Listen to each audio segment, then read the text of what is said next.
on va reparler de politique parce qu'il y a un autre parti qui a immédiatement expliqué les conclusions qu'il tirait de cette élection de Donald Trump, c'est la France Insoumise. Tweet très rapide de Jean-Luc Mélenchon ou de Manuel Bompard. Par exemple, avec nous, Nadège Abon-Mogoli, vous êtes Madame présidente, vice-présidente de l'Assemblée nationale. Vous venez d'être élue vice-présidente de l'Assemblée nationale. Vous avez présidé une séance il n'y a pas très longtemps pour la première fois. Et vous-même, députée de Seine-Saint-Denis. Quels enseignements tirez-vous à la France Insoumise de ce résultat des élections américaines? D'abord, au regard des résultats des élections américaines, ce qu'on peut dire, de prime abord, compte tenu du fait que Donald Trump a gagné à la fois les grands électeurs, mais aussi le vote populaire, c'est que l'élection de Donald Trump est un vote d'adhésion. Et moi, ce que je constate, ce que nous constatons, c'est que Donald Trump, aussi raciste, misogyne, obscurantiste qu'il est, il a dit quand même les choses très clairement. Et tout cela a été reçu 5 sur 5 par ses électeurs. Et donc, la conclusion, c'est que le vote barrage ne suffit pas à incarner une alternative. Je pense que c'est là aussi où Kamala Harris a péché. C'est une défaite des démocrates parce que, à force d'être dans la question du barrage, eh bien, ce qu'elle pouvait porter n'a même pas été valorisé.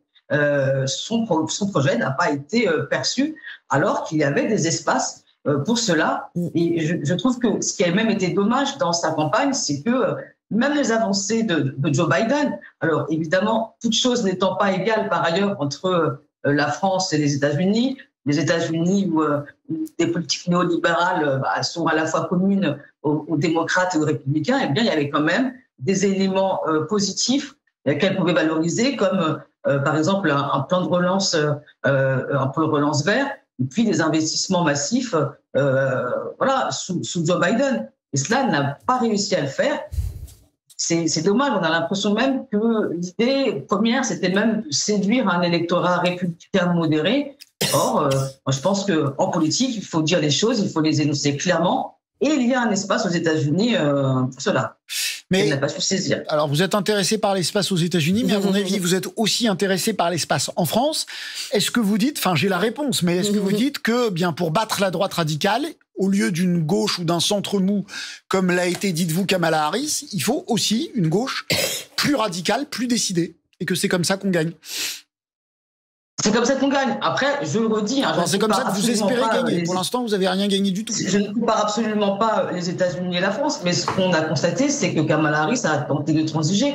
Comme je disais, en tentant de séduire un électorat modéré. Et puis même dans la forme, il y a quand même eu, d'une certaine manière, plutocratie contre plutocratie, c'est-à-dire que Trump étant soutenu par Elon Musk et tout son lot de fake news, d'idées réactionnaires, et puis de l'autre côté, Kamala Harris nous propose Beyoncé, et du coup, la parole à destination d'un électorat populaire qui pourrait être intéressé par exemple par ce qu'elle proposait, comme le plafonnement du prix des médicaments, eh bien on n'a pas eu ce débat-là. Alors évidemment, elle a été handicapée par le fait qu'elle était candidate de substitution. Mais la réalité, c'est que nous, ce que nous disons, c'est qu'évidemment, il faut être sur ses idées, sur ses convictions.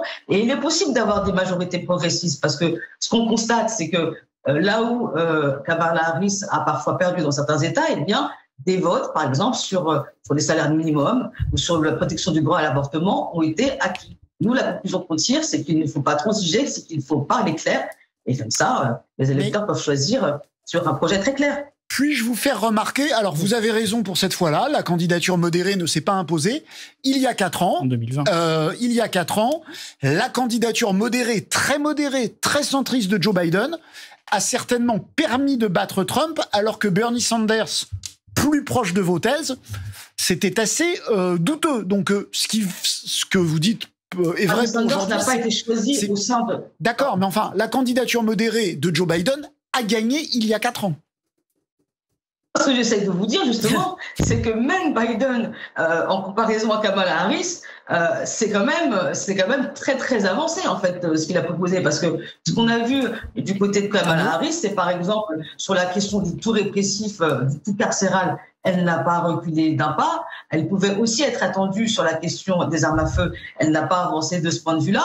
Et donc, du coup, elle a été dans une phase de préservation, là où, il y a 4 ans, Biden, lui, avançait sur ce qui pouvait s'apparenter un petit peu à une espèce de relance keynésienne qui était aux États-Unis assez innovante. Donc c'est pour ça que je le dis à chaque fois, toute chose n'étant pas égale par ailleurs. Alors, je reviens vers vous dans un instant. Je voudrais poser une question à Haute-Soufie que je vous poserai après. Dans les réactions de la France Insoumise, on a très vite senti qu'ils militaient pour une autre géopolitique. On a dit que Kamala Harris pouvait souffrir dans un certain nombre d'États, dont le Michigan. Donc je précise que le Michigan vient officiellement de passer aux mains de Donald Trump. Donc Donald Trump a gagné un des plus grands swing states, le Michigan, qui a quoi, 12, 13 grands électeurs, enfin 11 grands électeurs.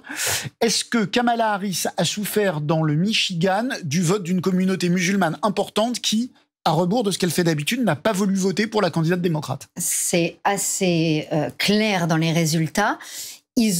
La communauté arabo-musulmane du Michigan s'est reportée à 33% sur Jill Stein. 33%, c'est absolument énorme. Oui, la candidate verte qui, elle, avait clairement pris position pour une défense des Palestiniens face à Israël dans le conflit.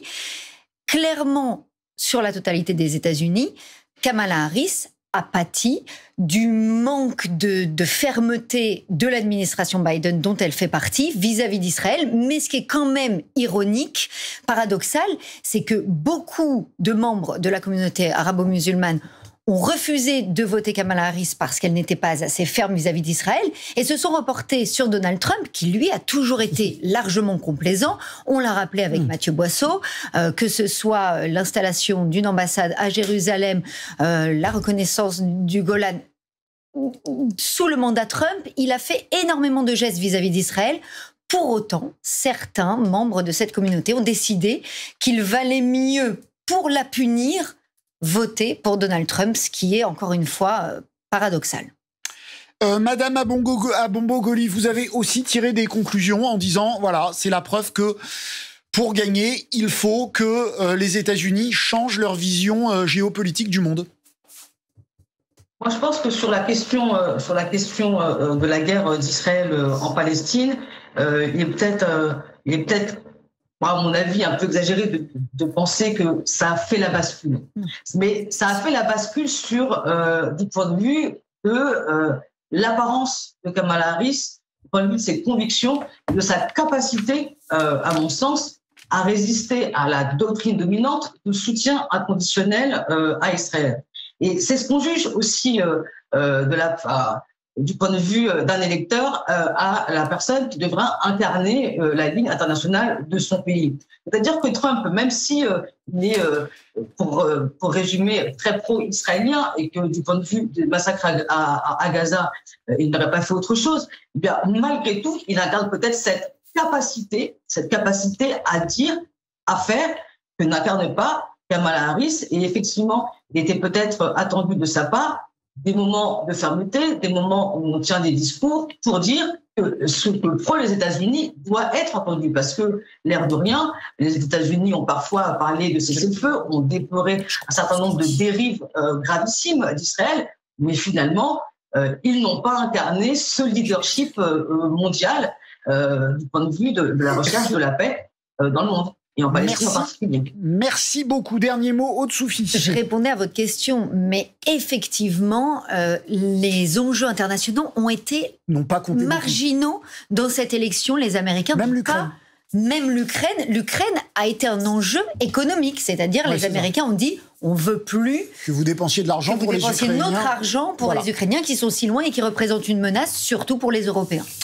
Une dernière info très importante qui nous est parvenue pendant cette émission. Kamala Harris, qui ne s'était pas exprimée, a appelé Donald Trump pour le féliciter pour son élection.